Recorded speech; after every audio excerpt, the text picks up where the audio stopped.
My favorite hour of the week. You know what time it is. It's Real Sense Now with your host, Dawood Badrsian. You're tuning into the right show right here on Real Sense Now. We're giving you a real sense of both what's trending, what's current in our economy, in our real estate market, and in entrepreneurship on the whole.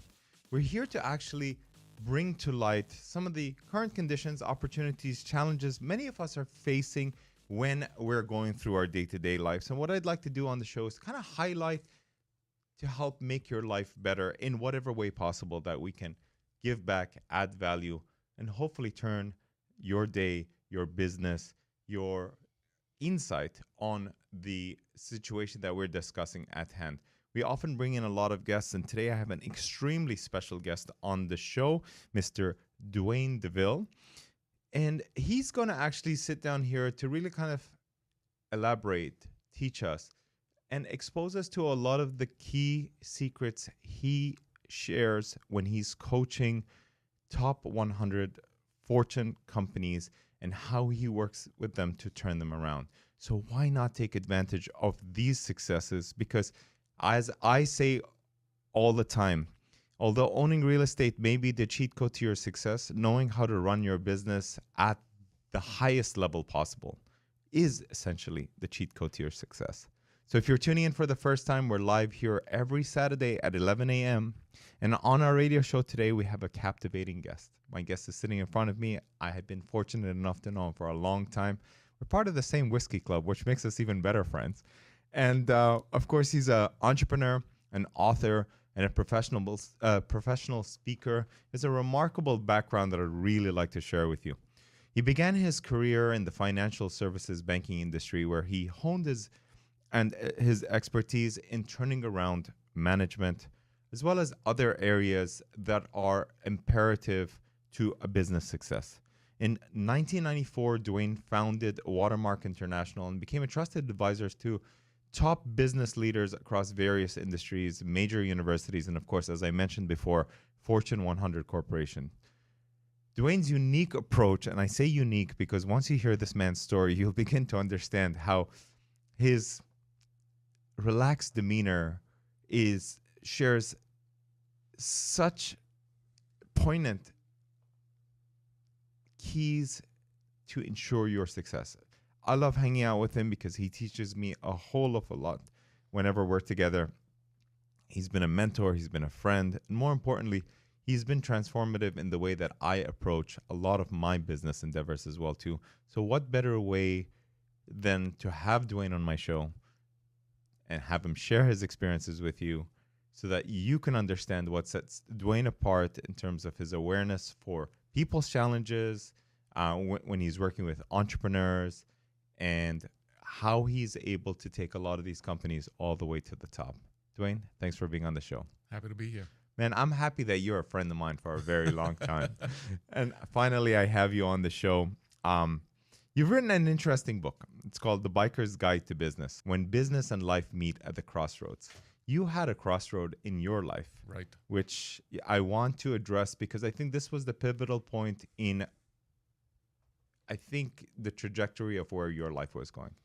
I think to your surprise, you had to, deal with the fact that you had cancer, and then you had to battle it. Yeah. What happened?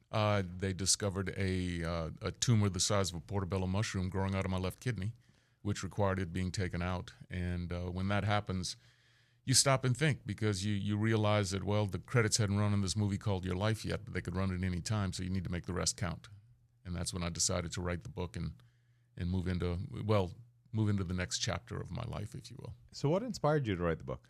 The cancer, quite frankly, because I was sitting there and I wanted to launch my CEO rides. So I wanted to have entrepreneurs who ride motorcycles to meet me for a week where we worked on business, rode motorcycles in the afternoon, and hung out together at night. And someone said, well, in order to do that, you need credibility. In order to get credibility, you need to write a book. And people had been after me for a long time to write a book. So I did. I went down the process of writing a book. Fortunate enough to meet someone who knew an agent that introduced me to one of the top agents in the country, who looked at me 5 minutes into my pitch and said, "What the hell does motorcycling and business have to do with each other?" I was about to ask you the same question. And I said, at the time, I'm not sure, but at the time, 300,000 motorcycles a year were going to six-figure year CEOs and top executives. And I said, that's a pretty good market if it's been doing that for 10 years. And she agreed. So she took me on as a client. A year later, the Wiley & Sons bought the book, and I wrote it. And ever since then, I've just been having fun doing the two things that I love most: business and riding motorcycles. So talking about motorcycles, tell me about how you use the motorcycle as the metaphor in your book. Well, the key part of it is that there are two types of, we have a saying in motorcycling that there's two types of riders: those who've wiped out and those who will. And it's the same thing in business. There's two types of business people: those who've wiped out and those who will. It's not whether you're going to have tough times, it's when. And so the key is, how do you come back from that? What takes place? And if you've been around as long as I have, you understand that about every 10 years something happens in the economy. It just goes crazy. And so you have to be ready for that. You have to figure out how do you come back from that? How do you pivot from that? Right. And it all boils down to fundamentals. Everything is about fundamentals. So every now and then that pendulum swings back to where you have to get back into the fundamentals, and you can stretch the envelope a little bit, then you come back. Was there a pivotal moment, talking about pivotal moments, that led you to become, an entrepreneur, an author, a professional speaker? Because, I mean, you can hold court, man. It's been an interesting process. I guess the key to it was getting sick and tired of being sick and tired. I was in banking, and I was depressed. I was very depressed. In fact, a few years ago, I journaled, and I found an old journal where I was still in banking, and I don't know how I made it through that time. But I just knew I needed to get out, and I did. And I found someone who was looking for someone with my skill set, my abilities, to come in and start putting together CEO peer groups. Now, this was 29 years ago when CEO peer groups were not as prevalent as they are today. In fact, the mindset with most business people is that if you're on a CEO peer group, you're somehow weak, whereas it's been completely you're debunked. not in control, right? Like you're right. Why do you need that? You know, there was still the remnants of the World War II generation that I grew up under. That you just shut your mouth and you get to work and you work your way through it. But fortunately, I got into that, and the minute I sat in on my very first CEO peer group, I just felt at home. I felt like I was born to do this, and I just took to it like a duck to water. You know, one of my favorite books is Think and Grow Rich. Yes. We talked about this the other day when we were having lunch. Napoleon Hill, I think, was the first person that allowed me to understand, I guess, a lot of these principles, and more importantly, the strategies for achieving success and wealth. Mm-hmm. And many of it have to do with your outlook, your perspective, networking. And you touched on essentially chapter 10 in his book, which is the power of mastermind, right, where he explores the concept of creating a mastermind group where individuals come together to support one another, to collaborate with one another, which essentially is what you're doing. Mm-hmm. And you actually made it even cooler. You got people with like-minded interests to come together. Oh, yeah. They get together on a retreat, and the magic that comes out of that. You know, one of my quotes that I use as a mantra all the time that my mentor said was, commit to the magic and the results will follow. Yes. And I think you are the orchestrator, the magician that pulls us all together. Talk to us about creating a mastermind group and the importance of it. Well, it's not difficult to do that. You just want to hang around with people that have made it or are making it or doing things that you want to do. I picked up on this back when I was just starting out my career, and I was introduced to a gentleman who was in the finance industry, and I walked into his boardroom, and there was a picture. There were a number of pictures on the wall, and it was of all these different people on a boat. But there was one guy in every picture. It was the captain, and these were all masters of commerce that were in the pictures with him. So in walks the guy, and he's the captain of the ship. And I said, "What's with all these pictures?" And he said, "Well, I was Malcolm Forbes' boat captain. That was my career until Malcolm Forbes passed away." And he said, "I know all of these people. So if you need an introduction to anyone on Wall Street, they've been on my boat, and I can make that introduction." I know, right? And I have no idea where he went to, because this was a long time ago. You better find him. Facebook is around to help you find anybody anywhere in the world. This was pre-Facebook. Okay. But it was a fantastic moment for me to just realize, gosh, what really makes things happen in your world is who you're hanging around with. What table do you hang around with? Because he happened to be at one of the top tables in business, and he picked up scraps as they fell off the table. So whose table are you hanging around? And that's been my mantra for the longest. So I try to always hang out with people that have something to offer. Entrepreneurship has become extremely trendy over the last few years. I think COVID definitely helped that, which has allowed for this newer, younger generation to, adopt this mentality where, unlike in my generation where school, university, post-grad was extremely important, a lot of people are maybe realizing that going to college, going to university may not be what it's all cut out to be. And a lot of people are trying to go out there and take on a new business. There's so many businesses out there that can provide services for you instantaneously, whether it's, Uber, Airbnb, whatever the case may be. And you can tap into it, whether it's drop shipping or day trading or God knows what, pitfalls we all experienced with everybody that jumped into the whole crypto space. Entrepreneurship is really sexy, but I think we live in an age where this generation in particular, I don't think understands the importance of patience, rinse and repeat, and doing the basics, the fundamentals that you need to grow a business. I think when I speak to a lot of younger people, they talk to me about opening a $100 million company, or if their company is not valuated at $1 billion, it's not a successful company. And it blows me away because, I remember at one point in time, I think my North Star was to get to $100,000 or something or the other like that. What advice can you share with the listeners, the young entrepreneurs that are trying to make it in today's world in order for them to achieve the success that they're looking for? Well, there's a lot to unpack there. Number one, business is the greatest game in the world because it's the only game that the older you get, the better you are at it. Every other game out there, the older you get, the worse you become because you lose it physically. But this is a mental game. Maybe only golf. Yeah, maybe so. I don't play. I'd rather ride a motorcycle for 4 hours than swing a club. Anyhow, the key to it though is to understand where you're going. And I understand that everybody can tell you where they are. Most people can tell you where they want to go, but only the really successful people can talk to you about the in-between. They can describe to you what they do between here and there to get to where they want to be. And the last thing I'll say to that is success is a personal thing. What your vision of success is really what's going to drive you forward. And I think that's what we need to talk about in greater detail after the break. You're listening to Dawood Bedrosian. It's Real Sense Now. I want you to stay tuned for more enlightening, inspiring conversations with my dear friend, Dwayne Deville.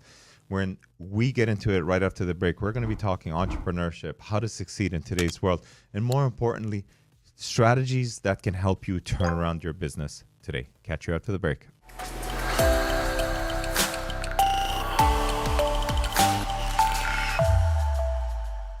And we're back, segment number 2. I'm with my friend Dwayne Deville. We've been talking in the break, and man, I have so much to learn from this guy, and I'm so glad that he's a part of our show. Dwayne, thanks for coming on. You're welcome. Glad to be here. So before we went to break, we were talking about success, and I definitely want to lean in here, and I want to elaborate on this. You see, everybody has a different concept of what the idea of success is. It could be massive amount of money. It could be the skyrocketing of a business to a certain level. It could be reaching new heights, or it could simply be having a number of happy customers and happy employees that you're working with. Talk to us about success when you're working with your clients. Well, I try to employ my vision of success because the great Joseph Campbell once wrote that the key to life is understanding your path and walking it. And so that's the first thing you have to do is figure that out. So everybody wants the big company. Everyone thinks that the company's big, it's bold, it's all of this. But really, at the end of the day, it's what makes you happy. And that's the key to it. So I always talk about the delta between potential and success. I can meet someone who has tremendous potential, but if their vision of success is less than that, then that's what they're going to achieve. So is it what you do is you important help to them. be clear about what the Oh, goal God. for success is? First? Absolutely. Is that the crucial part when you sit in on that immediate interview? Yes, yes. When I sit down with my clients and I'm talking to them, and about 30 minutes into the conversation, they're telling me all the things that are troubling them in their business. I say, okay, I will work with you, but I want you to answer one question for me, and I'm going to come back next week for that answer. And I hand them a 4-page outline to fill out I to thought it was help one them with question. it. It is one question, but they have to think about it. And the question is simple. It's 5 years from today. Everything's gone according to plan. Every obstacle overcome, every goal achieved. Tell me what your life looks like. And it sort of sets them off. Such a good one. Yes. Because you don't even know where to start. Well, no, that's why I have to come back the following week. Okay, you know what? Say that to me again. Wow. It's 5 years from today. Okay. Everything's worked. Everything's gone according to plan. Every obstacle overcome, every goal achieved. What does your life look like 5 years from now? Once we identify what that looks like, then we can back up a step and say, okay, where does your company need to be next year that ensures you're going to get there? So if you want to buy that cabin or buy that boat or buy the motorcycle or what have you, 5 years from now, where does your company need to be next year that's going to ensure that you're going to achieve that? And that's when we get down to business. And I think the beauty about that strategy is not only do you create a 5-year plan, but you actually are looking at it from the end. So you're essentially reverse engineering this whole process. You know where the North Star is, and you're basically paving a path towards achieving it, and Right. maybe assembling the right teams in order to do that. When I started my business many years ago, I coined the term navigator. I said, I'm a navigator. I'll take you where you want to go. I'll take you where you need to go. I'm a little bit of a coach, a little bit of a strategist, a little bit of a tactician, all of those things. But whatever you need, we will get there. We'll pull in the resources to get there. But I have to know where your North Star is. You have to plant something. You have to plant that flag that I can go towards. Because otherwise, I'll just take you anywhere. I can do that. So do you find that you meet with a lot of resistance when you start to meet the other C-suite team members or other management levels there? Or, I mean, Yeah. Are they open to wanting to work with you, or are they resistant to change? I'm usually the third consultant in the company that's been there. That the other two they've drummed out, they just look at me because they expect me to be the typical consultant that comes in, gives them a big honking binder and says, okay, turn one page every day and you'll be fine, which is wrong. There's no cut and dry one size fits all. Yeah. No, it just doesn't work that way. So I come in to get to know them and I get to understand them. And what I want what's best for them, because if they don't want to be there, remember, it's all about the work to be done. We have to identify the in-between I talked about. What is the in-between? The in-between are all the little things you need to do every single day. So what I want them to do is I want them to make a very simple business decision. They're going to show up every single day. They're going to do what's needed, and they're going to do it to the level that's needed. If they wake up one morning and say, I don't want to do that, fine. I'll shake your hand. I'll smile. I'll wish you the best, but you're going to have to go. So is that essentially what you call turnaround management? Yeah, every company really is. I learned this a long time ago when working with someone in the turnaround game. The first bank president I ever worked with, we turned around bad banks. And he said that every organization they're one or two decisions away from being a turnaround. So it's just that easy to make a bad decision, because a lot of people will make a bad decision and live with it. And so one of the first things that I instill in the companies that I work with is a saying: it was a good idea at the time. When we made that decision, let's understand that with the information at hand, we made that decision and we think we made the right decision. Now, once we've done that and start to implement it, more information starts coming in. So we have to be open to looking at it and going, wait a minute, now with this new information, does it still apply? Is it something that we want to do? And if not, let's change it. Maybe 80% of the decision is correct, but the 20% is killing us. Let's fix the 20%. Don't throw it all away. So you just learn not to just hang on to something too long. So you take essentially a bird's eye view on addressing the issue, identifying what the problems are, and working through it. And you use this incredible metaphor when we were at lunch, and I didn't even realize that, which is what General Patton did. Talk to us about that, and tell us about your blueprint when you were working with your clients. Well, the Patton story was that he always stood on top of a mountain because he wanted to see if he had 2 or 3 battles going on, he needed to know which one he had to pay attention to. And if you're down in the thick of it as the CEO of your company, all you're seeing is the battle you're in. You're not knowing that 2 battles over, you should be doing something about it. And this is why you're always reacting, and you can't do that. So you need to have that bird's eye view there. So when I walk into my clients and I work with them, and they give me an idea as to where they want to go in life, then we take the senior management team, we pull them in for a day, we work up a tactical plan, and it's a very simple process, and it's a 1-page plan that comes out. Sounds complicated, by the way. Well, it's not really, because I ask 4 simple questions. The first question I ask them is, I say, okay, I know that you all left something on your desk that you needed to do today. You're wondering what the heck you're doing with this consultant. So tell me what you want to get out of the day. What do you want to get out of the day? So I make each one list it out, and then one by one, they have to stand up in front of the group and say what they expect out of the day. And the interesting thing is that everybody's pretty much on the same page there. Then the second question I ask is, what makes the company so good? Why is the company so successful in the marketplace? Third question is, what does the marketplace need beyond what you're offering, beyond what you're giving them? Where's the opportunity in the marketplace? Then the fourth question is the scenario that the boss and I have worked on. And the scenario is, it's 1 year from today, the company is X size, we've achieved this, and this. How did we do it? And that's what everybody puts their heads together and works on. So each person answers that question individually, they report on it individually, and we have all of the information on the wall. And we just look at it and we say, this is our plan. Now let's just put it into the right format. And you just start formatting it out. You start handing out the projects to people, and they understand. Now they understand. They see globally for the first time why so-and-so's project has to go before theirs. And they're not worried about that, because they know that, okay, until we get that project done or almost done, I really can't start mine because it's premature. So now everybody has a better understanding of the rhythm of the company, the way that it's supposed to run every day, and why you're going through what's sometimes the mundane stuff. You know, it's incredible, because I think for the listener or the viewer that's watching this episode or listening to this episode, that's it, guys. Yeah. That's the strategy that you need to take. You need to press rewind. You need to go back and listen to this again, and you need to ask yourself these questions. And I think once you're able to answer these questions, write it down, make it visual. We all learn in different ways. Some of us are visual learners, some of us are auditory learners, some of us are kinesthetic learners. We actually have to do the work itself.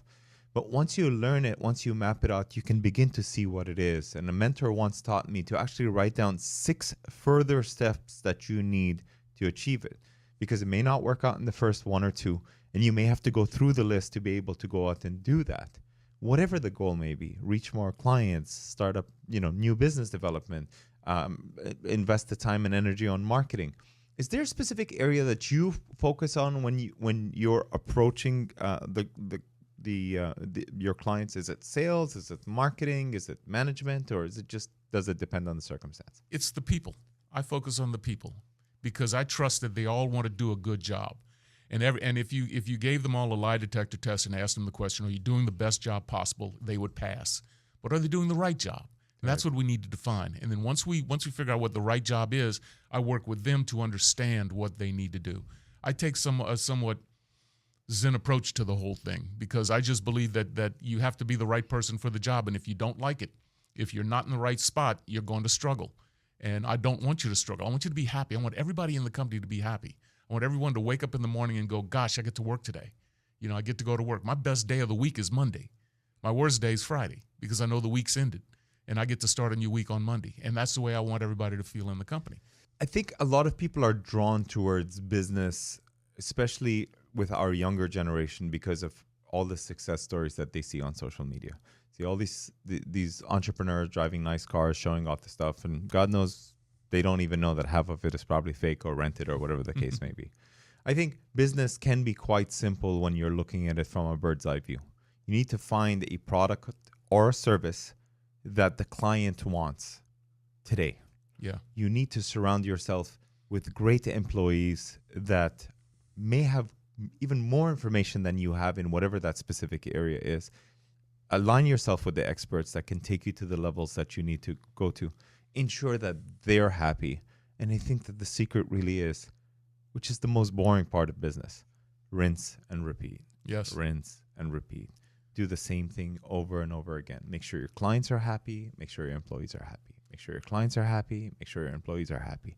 And always have goals that are larger than what you're currently doing in order to take you to levels that you haven't seen yet. Right. Success is a journey. It's not a destination. Someone told me that a long time ago, and I truly believe that. And so what you've got to identify is you've got to identify those things that need to be done. So we all have a to-do list, right? So what I tell everyone to do is the power of 3. Identify those 3 things on your to-do list that you cannot leave the office without doing. And it doesn't have to be a big thing. It can be something simple, like answering an email or setting a meeting with someone or answering a phone call. That's all that you need to do. But what that does is that continues the momentum to get you where you want to go eventually, because it's a day-by-day process. So for the listener who's starting a business, is in the thick of it, and can't figure it out, what are some key success strategies that you can impart with that people can employ today? Well, the first thing that you have to do is figure out why you're doing it.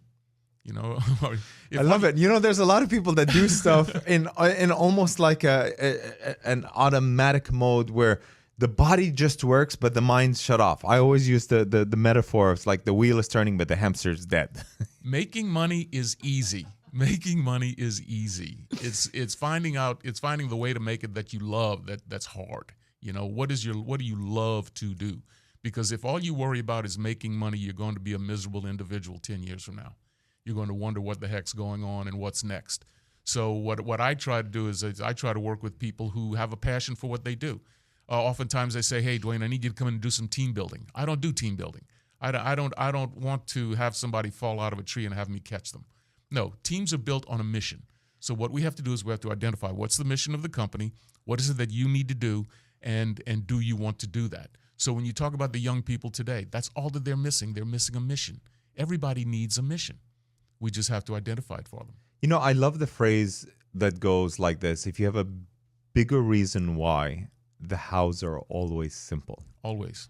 And it's so true. You need a compelling reason to drive you there, because business is not easy.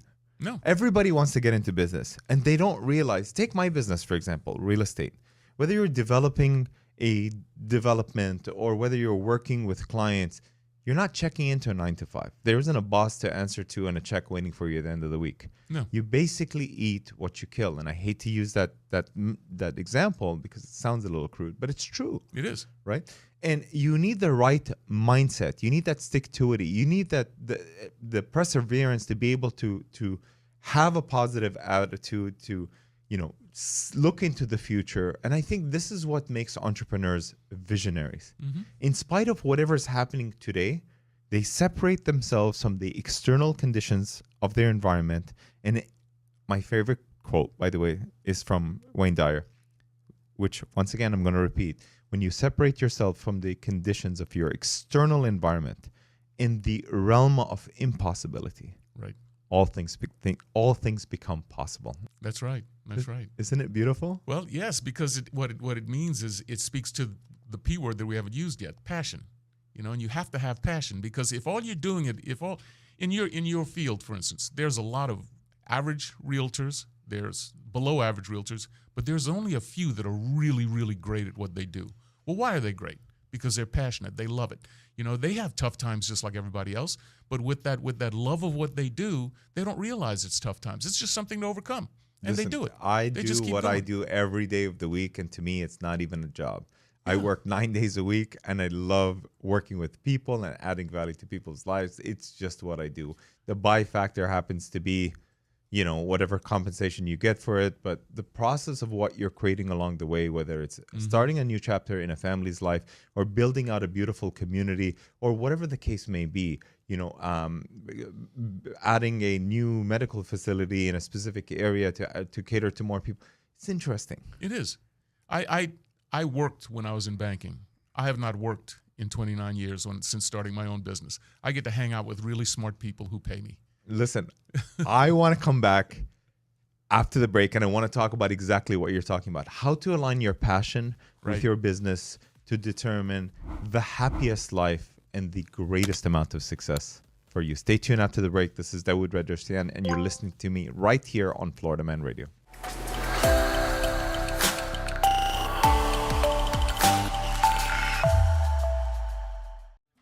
And we're back. And this segment, I actually want to talk to directly those who are struggling, stuck in the mud, and trying to figure out what next step that they need to take in their business. It could also apply to the business person that is at a plateau, not quite sure where to go, what to do, and how to address the next chapters of their life and their business.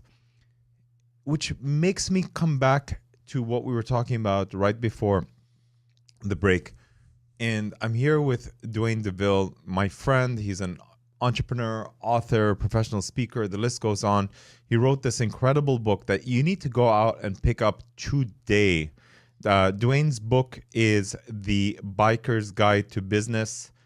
Dwayne, talk to us about a crucial part that can either A, help you springboard into your new life as an entrepreneur, or better yet, break through the plateau in your business right now. Well, understand that everybody goes through that. Everyone's going to reach that point in life where they have to make a change, or they've plateaued out, or they're bored, or they've hit a tough time.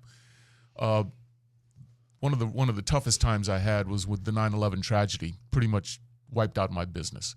And so I had a decision to make. Was I going to continue? How was I going to continue? What was I going to do? So I went out to a friend's boathouse and sat on a lake for a couple of days in a row, and I brought a yellow pad with me where I listed out all of the things I knew how to make money doing.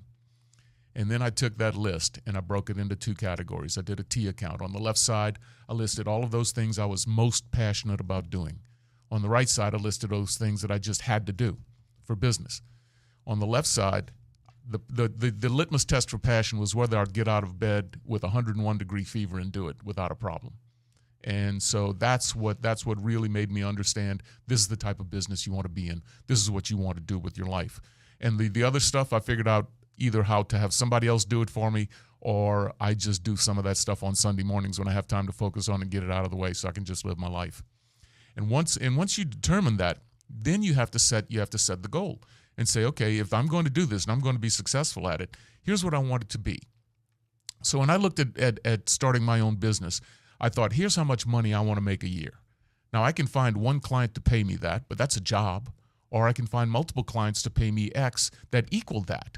And that's a company. That's a business that you can wrap your head around. So that's how I started. And so it's a blended type of an approach to making money that I was looking at. So that's sort of how I sat through and I went through that process, because you just have to simplify and understand that you're not alone, that everybody's going through this, that it's nothing wrong with you. It's just a cycle of life that we go through. In the book Good to Great, they touch on the Aesop fable of the hedgehog and the fox. Speak to us about the fable and how it applies to business. Well, the difference is that the fox has many different strategies to take care of many different problems, whereas the hedgehog does one thing and one thing really, really well. In other words, they simplify it. And when I read the book Good to Great, it was a self-help book for me, because it talked about the hedgehog concept, which are the three circles. The first circle is, what are you most passionate about in the world doing? The second is, what will people pay you for? And the third question is, what are you best in the world at doing?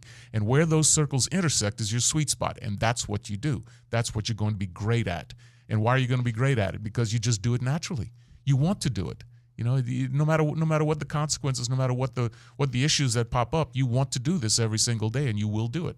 You just don't realize that you're going through tough times. So as I look back on my 29-year career, I can see those difficult times that I went through, and you wonder how you got through them, but you did it one day at a time. You know, it's funny. When I was at a crossroads as well, too, I remember speaking to this incredibly inspiring woman.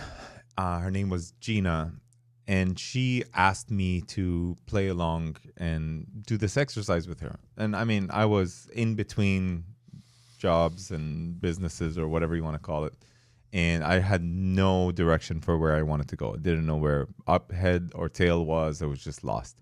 And she just asked me, you know, if you could separate yourself from what you're going through right now, what would be the one thing that you would really enjoy doing? And the first thing that came to my mind naturally, which is essentially the art of my life, is working with people, hosting people, being around a lot of people. Mm-hmm. And she's like, okay, that sounds great, but what do you want to do with it? Right.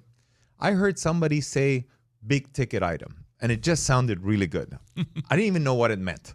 So I just said, working with people with a big ticket item. And then we just went through a list of possible businesses. She's like, do you think you'd be interested in selling motor coaches? And I said, absolutely not. Exotic cars? Absolutely not. She goes, well, what about real estate? I said, well, I don't know anything about real estate, so why would I even do that?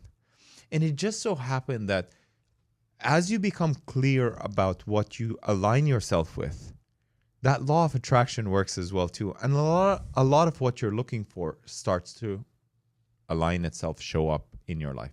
It's kind of like how our RAS works in our head, which is the reticular activating system. Once you start to focus on what you're wanting to achieve, those questions start to get answered through people, circumstances, books. And I think what you've done today is you've really laid down, in summary, the groundwork on what to do. Start off with that T exercise. Figure out what you're really great at in terms of how you can make money, what you're good at. And essentially, that's what they call the art of your life. The science of your life is the things that you may need to work on, the skills that you may need to learn, the things that you need to do to set up your business, your endeavor, whatever the case may be. Maybe it's partnerships. Maybe it's getting the right people to do those skills that you can't execute. And I think what you clearly said, and I want to repeat this again, is number one, find out what you're passionate about. Because when you're clear about what you're passionate about, you will do that. If you're sick with 101-degree fever, if it's Sunday and you're tired because you've been out with your friends all night long, or better yet, it's that driving reason, that bigger why to do it. Let's talk about number two again. Talk to me about that circle again, because I want people to remember that and understand what the process is. What's circle number two? Absolutely. You know, what you're really talking about is what I said earlier in the conversation. Find your path. Once you identify your path. So what are you the best in the world at? What are you most passionate about doing? And what will people pay you for? That's your business. That's it in a nutshell. So if you're not passionate about what you're doing, you may need to look for something else, because you're going to reach a tough time, and it's going to be difficult for you to come through it. And you may not exactly know what your path is, but it's important to be clear about it and take that necessary first step. It's important to always be searching. Always be searching. Always look for it. So I think the key component to everyone that I work with is that they're lifelong learners. They're always looking to figure something out. They're looking to learn something new. They're looking to for a different way, a better way of doing what they're doing, because they want to be the best at it. And the third, once again, because I want this to stick with our viewers and our listeners. What's the third? Because I think I've asked this question in so many different ways, and you've actually nailed it. Yeah. It's pretty much that simple. It is. It's just it's just go and get the book good to great. And the key thing to it is that don't worry about the companies that he's talking about in there, because many of them aren't in business anymore. But just worry about the fundamentals and the lessons that he is teaching you, and read that chapter on the hedgehog, and sit down and take the time to identify what is it that you are best at. What is it that people will pay you for? You know what? You've created a whole other side of your business by creating these CEO peer groups with your other passion, riding motorcycles. And many of you can do the same type of thing as well too. Maybe it's mental health and, a wellness retreat in Costa Rica or whatever the case may be, like my friend Zark has done as well too.